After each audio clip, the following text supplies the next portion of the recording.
बयान बहादुर लोग हैं। फेलियर है, असफल है, अब तक देश की जनता के साथ धोखा झूठ बोलते रहे हैं, ठगी पे है छलावा। मणिपुर जल रहा है, देश के प्रधानमंत्री जाकर के कर्नाटका में वोट मांग रहे हैं।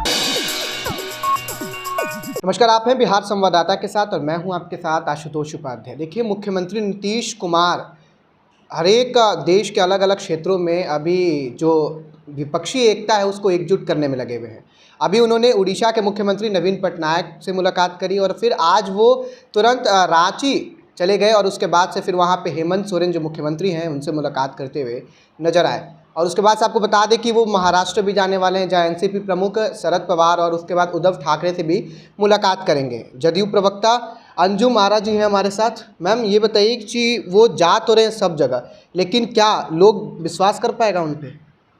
देखिए, सबसे पहले तो ये मैं कहना चाहूँगी कि विपक्षी एकता के लिए हमारे नेता नीतीश कुमार जी प्रयास कर रहे हैं, स्ट्रॉन्ग वो प्रयास कर रहे हैं, कोशिश कर रहे हैं। और हम लोगों ने देखा कि विगत कुछ दिनों पहले दिल्ली वो गए थे, आदरणीय राहुल जी से मुलाकात हुई, आदरणीय केजरीवाल साहब से मुलाकात हुई। सभी लोगों ने आकर के आप लोगों के सामने, जो देश का चौथा खम्भा लोकतंत्र का है हमारा, मीडिया के सामने आकर के तमाम नेताओं ने, चाहे वो श्रीमती ममता बनर्जी हो, चाहे श्री अखिलेश यादव जी हो, सभी लोगों ने आप लोगों के समक्ष आकर के, चौथे खम्भे के समक्ष आकर के कहा कि देश में जो केंद्र की निरंकुशी सरकार, तानाशाही सरकार है, गूंगी बहरी सरकार है, अंधी सरकार है, जिसे कुछ भी देश की जनता के सामने जो इश्यूज़ है वो दिख नहीं रहा, समझ नहीं रहा, उसके खिलाफ उस सत्ता को बेदखल करने के लिए 2024 में विपक्षी एकता जरूरी है। और उन्होंने कहा कि हम लोग नीतीश कुमार जी के प्रयासों की सराहना करते हैं और नीतीश जी के साथ है, ये शब्द सभी नेताओं ने कहा है। तो मुझे लगता है कि इस तरह का सवाल ही इरिलेवेंट हो जाता है कि क्या विश्वास कोई करेगा। विश्वास है तभी तो तमाम नेताओं ने कहा कि हम उनके साथ हैं।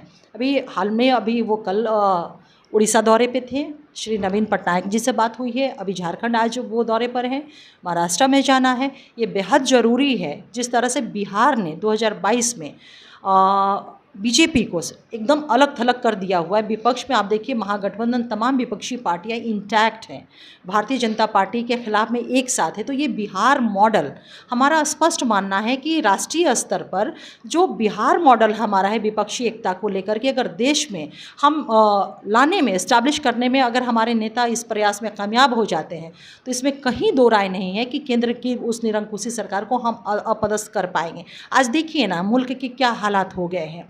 आज हमारे देश की जाबाज बेटियां जंतर मंतर पर बैठी हुई हैं, किस लिए? वो न्याय की आस में, उनकी आंखों में आंसू है, लेकिन उस बहरी और गूंगी सरकार को रत्ती भर भी परवाह नहीं है। किसके साथ वो खड़ी है? किसके? वो अपने सांसद, भाजपा सांसद ब्रजभूषण शरण सिंह, जिसके ऊपर यौन शोषण का आरोप है। 24 घंटे के अंदर पॉक्सो एक्ट के तहत अरेस्टिंग होनी है, लेकिन इस सरकार का रसूख ही है जो इतने दिन बीत गए, अभी तक पुलिस उसके पास पहुंच नहीं पाई है। दूसरी चीज़, गुजरात से हमारी बेटियां जो है 5 वर्षों में, केरला स्टोरी की लोग बात करते हैं, ठीक है, वो आप दिखाएं। और मुझे लगता है कि अगर ये हकीकत है केरला स्टोरी, तो सेंट्रल गवर्नमेंट के लिए बहुत बड़ा एक चुनौती है, उनकी कंप्लीट फेलियर है ये चीज़ें। गुजरात से 5 वर्षों में मैं आपको बता रही हूँ कि 41,650 बेटियां गायब हैं। प्रत्येक दिन आपकी महाराष्ट्र से 70 लड़कियां लापता हो रही हैं। उत्तर प्रदेश के आलम वही हैं। ये सब भारतीय जनता पार्टी शासित प्रदेश है, जहाँ पे सरकार को अपनी इन बेटियों के लिए कहीं कोई भी संवेदनशीलता नाम की कोई चीज़ नहीं है। और ये किस मुद्दे को लेते हैं? जहाँ से ये तुष्टिकरण कर सकते हैं, जहाँ से समाज में एक नफरत फैला सकते हैं, हिंदू मुसलमान की जो बातें कर सकते हैं जिससे इनको फ़ायदा होता है, वहाँ से ये बात करना चाहते हैं। लेकिन हमारा कहना है कि देश की जनता अपने इशू के लिए सरकारें चुनती है, देश की जनता अपनी परेशानियों को ख़त्म दूर करने के लिए सरकारें चुनती है। आज देश के सामने महंगाई है, बेरोजगारी है, वीमेन सिक्योरिटी, मैं स्पष्ट कर दूं कि बहुत बड़ा मसला है इस मुल्क में। संघीय ढांचे पे प्रहार हो रहे हैं, जो कॉन्स्टिट्यूशन के प्रोविजंस है उसके अनुरूप निर्णय नहीं केंद्र सरकार के हो रहे। तो ये और भी बहुत सारी चुनौतियां हैं जो सब धरी की धरी है। और इन सारी चुनौतियों को ख़त्म करने के लिए हमारे नेता नीतीश कुमार जी विपक्ष को एकजुट कर रहे हैं। बहुत काफ़ी मैं कहूँगी कि वो इस प्रयास में वो सफल भी हम लोग को होते हुए दिख रहे हैं। और आने वाले समय में 2024 में हम लोग ये पूरा उम्मीद करते हैं कि हम लोग एकजुट होकर के बीजेपी की नीतियों और बीजेपी सरकार के खिलाफ में एकजुट हमारी विपक्षी सारी पार्टियां होंगी और हम सत्ता से उनको बेदखल करने में कामयाब होंगे। मैम आपने ये जिक्र करा कि एक आंकड़ा आपने दिया जो बेटियां गायब है, उसके बाद आपने बिहार मॉडल की बात करी। तो कौन से बिहार मॉडल आप देश को दिखाइएगा? अच्छा, किस आंकड़े से आपने ये पढ़ा कि फिर वहाँ की बेटियां गायब है? जरा जनता को ही बताइए कि वो लोग भी वहाँ से जाके पढ़ सकें। जी, बिल्कुल, मैं आपको बता देती हूँ कि सबसे पहली चीज़ कि आप कह रहे हैं कि बिहार मॉडल कौन-सा हम समझ रहे हैं हमारी और आपकी बात जो हो रही है विपक्षी एकता को लेकर के हो रही है। विकास जैसे विषय पे अभी नहीं हो रहे, नहीं तो बहुत लंबा-चौड़ा आंकड़ा है जो मैं बिहार मॉडल की हाँ, बात नहीं करें ना, तो नहीं, कौन नहीं, से बिहार मॉडल वही की बात अब देश अभी को दिखाएं? अभी हम लोग विपक्षी एकता पे बात करें, उसी विपक्षी एकता की बिहार मॉडल की बात हम करें। 2022 में जब हम एनडीए से अलग हुए और हमारे बिहार में 7 पॉलिटिकल पार्टियां एकजुट हैं, किसके खिलाफ में? भारतीय जनता पार्टी के खिलाफ में, और ये पार्टी अलग थलग पड़ गई है। वो इसलिए हम लोग एकजुट हुए कि देश के बीजेपी के राष्ट्रीय अध्यक्ष जेपी नड्डा साहब बिहार में आकर के क्या बोलते हैं बुलंद आवाज़ों में, सारे क्षेत्रीय पार्टियों को खात्मा कर दिया जाएगा। दैट मीन्स कि देश से डेमोक्रेसी को ख़त्म कर दिया जाएगा। तो मैं जिस बिहार मॉडल की बात कर रही हूँ विपक्षी एकता की, वो बिहार मॉडल ये है कि जहाँ पे तमाम पार्टियां एकजुट है भाजपा की उस निरंकुशी सोच को धराशायी करने के लिए, यही राष्ट्रीय स्तर पे। दूसरी चीज़, आपने जिस डाटा की बात की, मैं वो डाटा आपको दिखा देती हूँ। ये कोई मेरा डाटा नहीं है, एनसीआरबी का डाटा है, ये मैं आपको दिखा रही हूँ। Over 40,000 women have gone missing in Gujarat in 5 years, says NCRB data. तो आपने पूछा कि आपके सोर्सेज क्या है इस डाटा का, तो सोर्सेज हमारे एनसीआरबी के हैं, वो कोई हमारा बिहार सरकार का ये नहीं है। तो मैम कल विपक्षी पार्टियां जो अभी हैं भाजपा बिहार में, वो कह रही है कि एक ज़मीन का टुकड़ा दे के उड़ीसा से भेज दिया गया। राजनीतिक जो चर्चा होनी थी वो राजनीतिक चर्चा हुई ही नहीं, लेकिन नीतीश कुमार जो मुख्यमंत्री है वो कह रहे थे कि हमारा प्रगाढ़ संबंध है, हम राजनीतिक चर्चा पॉलिटिकल डिस्कशन करने ही नहीं गए। तो सच्चाई इसमें ठीक है? अरे देखिए, इन लोग है ना बयान बहादुर लोग हैं। लग रहा है कि जब आदरणीय नेता नीतीश कुमार जी और आदरणीय नवीन पटनायक जी, 2 कद्दावर नेता इस देश के और बहुत मैच्योर नेता इस देश के, बैठ करके उन्होंने क्या बातें की है, वो वहाँ पे मौजूद थे क्या? और आपको क्या लगता है कि जो बातें राजनीति की बातें होती हैं वो इस तरह से कही जाती है क्या? ये समय वक्त बताएगा, देश देखेगा और इन लोग भी देखेंगे कि नीतीश कुमार जी की बातें नवीन पटनायक जी से क्या हुई है। ये कयास लगा करके, ठीक है, ये कह रहे हैं कि फेलियर है, असफल है, तो इनको कहने दीजिए ना। इसके अलावा ये क्या कहेंगे? ये क्या कहेंगे कि ममता बनर्जी जी ने आकर के मीडिया के सामने कहा कि हम लोग नीतीश कुमार जी के साथ हैं? ये क्या कहेंगे कि अरविंद केजरीवाल जी, आदरणीय अरविंद केजरीवाल जी आकर के लोकतंत्र के चौथे खंभे के सामने उन्होंने कहा कि नीतीश कुमार जी का प्रयास सराहनीय है, हम इनके साथ हैं?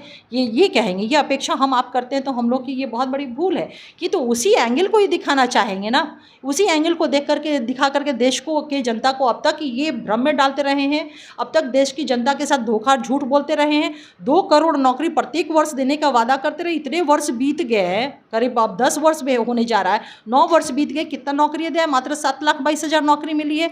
तो ये इनकी तो पूरी राजनीति झूठ पे है, फरेब पे है, धोखा पे है, ठगी पे है, छलावा पे है। तो ये जनता के सामने स्टेटमेंट भी उसी तरह का ये मैं डाउट करते हैं। इनसे कुछ अच्छी बातों की अपेक्षा तो हम कर नहीं सकते हैं। ट्विटर पे मैं एक पोस्ट देख रहा था जिसमें ये साफ तौर पर एक मीडिया चैनल है उनके द्वारा भी ये डाला गया खबर कि नीतीश के जो लाडले हैं, यानी जब वहाँ पे गए तो भाव भंगिमा जो होती है वो नवीन पटनायक से उतना नहीं मिल पाया। चाहे वो आपके राष्ट्रीय अध्यक्ष ललन सिंह हों, चाहे उसके बाद संजय झा गए हुए थे साथ में, वो भी हों, उतना वहाँ पे नहीं मिल पाया भाव भंगिमा के साथ। ऐसा वीडियो सामने आया। अरे भैया, हमको ये नहीं समझ में आ रहा है कि किन लोगों का ये ट्वीट है। ट्विटर पे लोगों ने ट्वीट करा है। अब लोगों ने ही ट्वीट करा, जो ट्रेंडिंग में चलता है मैंने वो भी देखा है, और उसके बाद से कुछ मीडिया चैनल्स ने भी इसका चलाया। वो ऑफिशियल मीडिया चैनल है। देखिए, जो जिन मीडिया हाउसेस की आप बात कर रहे हैं, मीडिया का आज के डेट में मीडिया के को लेकर के एक मुझे कहना नहीं चाहिए, लेकिन मैं क्षमा मांगते हुए ये कहूँगी, जो ट्रेंड कह रहे हैं तो ये भी एक ट्रेंड है। गोदी मीडिया शब्द आपने भी सुना होगा ना, सुना है ना, ये भी एक ट्रेंड है। तो आप समझ सकते हैं कि ये ट्रेंड, इस तरह का की नैरेटिव जो है वो क्यों आई होगी। निश्चित रूप से आप देखिए ना, मणिपुर जल रहा, बिहार में सासाराम में हिंसा हुआ, सारे चैनल्स 5 दिन पूरा प्रोमिनेंट होकर के इस न्यूज़ को दिखाया गया। बिल्कुल दिखाना चाहिए, क्योंकि मीडिया जो है समाज का दर्पण होता है। लेकिन मणिपुर जल रहा है, आप बता दीजिए कि आप मीडिया का इसमें क्या रोल रहा है। मणिपुर जल रहा है, देश के प्रधानमंत्री जाकर के कर्नाटका में वोट मांग रहे हैं, मणिपुर जल रहा है और वो खामोश बैठे हुए हैं, और साथ ही साथ मीडिया भी खामोश बैठी हुई। देखिए, सीधी सी चीज़ है कि विपक्षी एकता को लेकर के माननीय मुख्यमंत्री नीतीश कुमार जी के प्रयास को कौन क्या कहता है, नहीं विपक्ष है तो वो फेवर की बात नहीं करेगा, इतना जान लीजिए उपाध्याय जी। सीधी सी चीज़ है कि माननीय मुख्यमंत्री नीतीश कुमार जी का जो प्रयास है वो बहुत ही सफल होते हुए आगे बढ़ रहा है और इसे तमाम देश की जो पार्टियां हैं, जो भारतीय जनता पार्टी के विपक्ष में हैं, वो जिनके सिद्धांतों में वो विश्वास रखने वाले लोग नहीं हैं, वो सराहना माननीय नेता नीतीश कुमार जी की कर रहे हैं और कह रहे हैं कि हम नीतीश कुमार जी के साथ हैं।